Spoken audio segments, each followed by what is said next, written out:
we clearly have a Trump who is getting truly frustrated and is willing, I think, pretty much to walk away. Also withdrawing things like intelligence assistance, which is actually very useful for the Ukrainians. President Trump's envoy, Steve Witkoff, and his son-in-law, Jared Kushner, will meet with Vladimir Putin in Moscow later.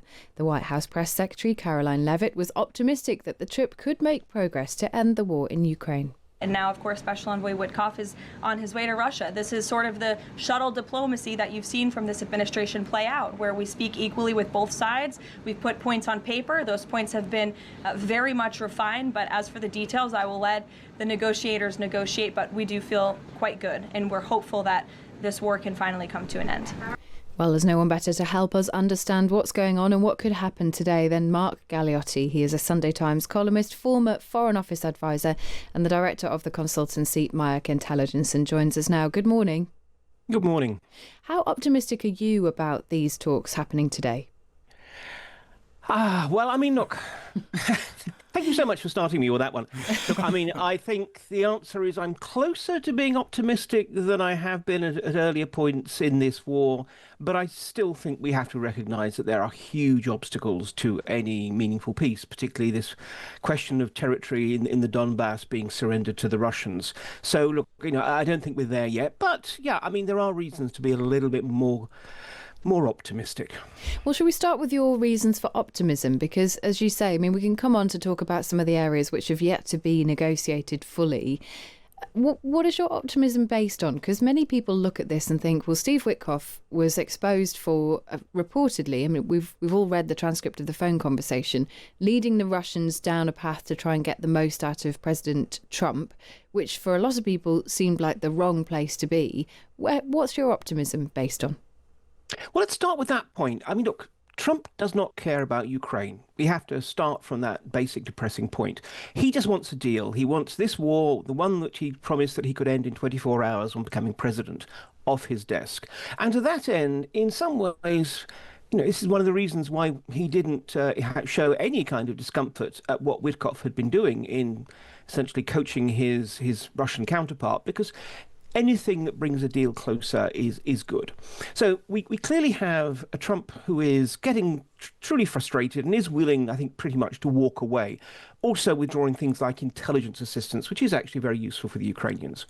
We have a Ukrainian government which, is in a pretty tough spot at the moment, major corruption crisis, but also clearly slowly losing ground on the battlefield and having trouble recruiting enough troops to be able to stiffen its lines.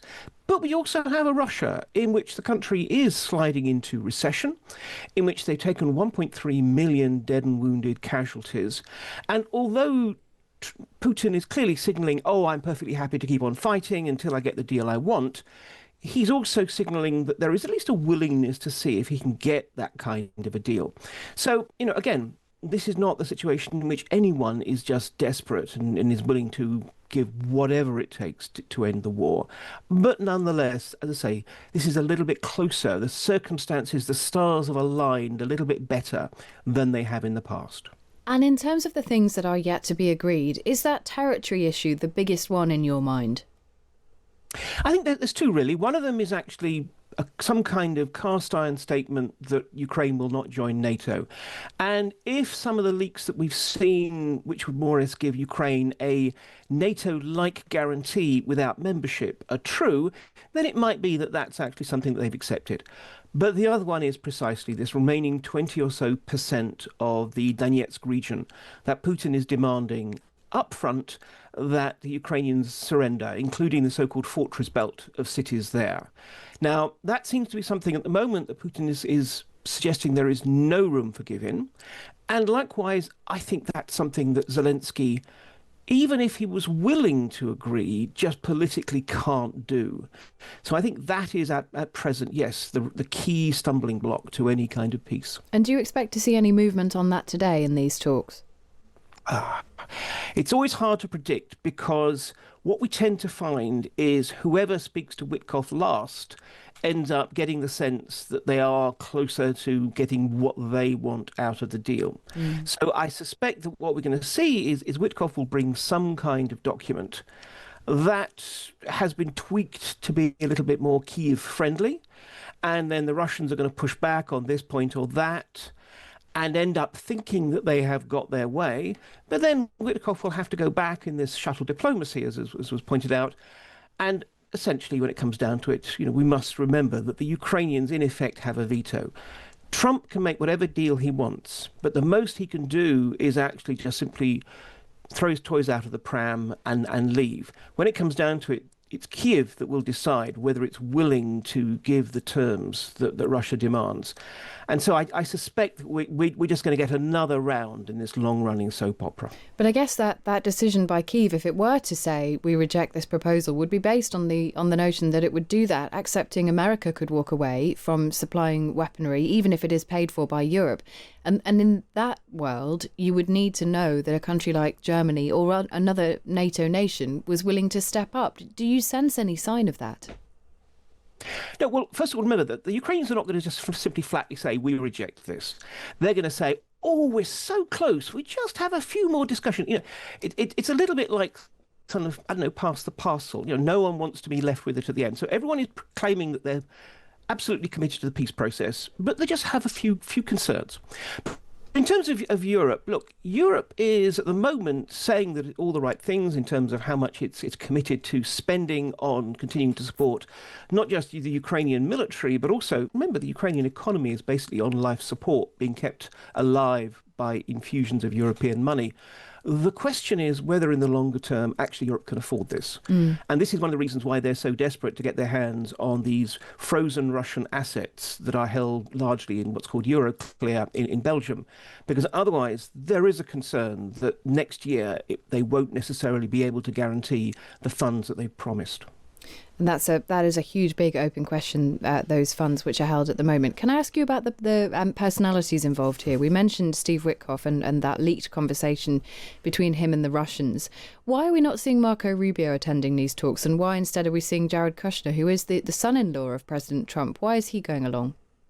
Again, as far as I'm concerned, this is just simply an example of the way that these are talks that are just simply meant to make a deal happen, regardless of whether it's a good deal. Marco Rubio is clearly identified with a much more pro-Kiev wing of the administration.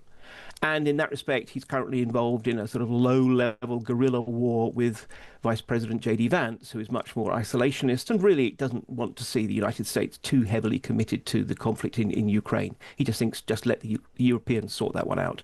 So that's why Rubio has, to a degree, been sidelined. But again, because of the nature of this process, every time Witkoff comes with some new iteration of a deal, Rubio does get a chance to get his red pen out and make changes to it.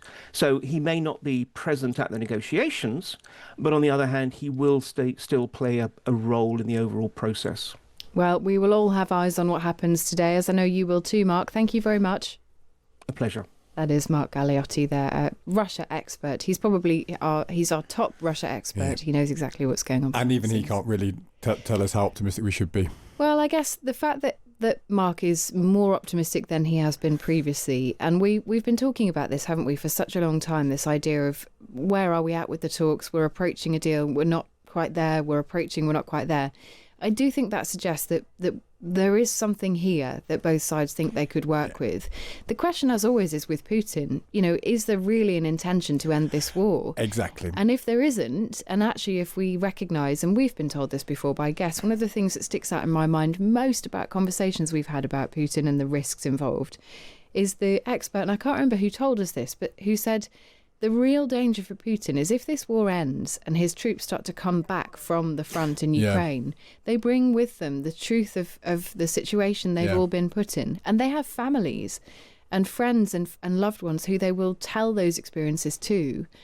And that's not good for Russia in terms of a PR campaign. And meantime, the wartime economy, which is, factories at full pelt, producing arms, stops. And do we honestly believe that Putin is going to be out-negotiated by Witkoff and Kushner? Or do we actually believe that Witkoff and Kushner are going with the idea that they would be willing to make concessions if they could get this done? Yeah, and even if they have the power to make the concessions, which they probably don't.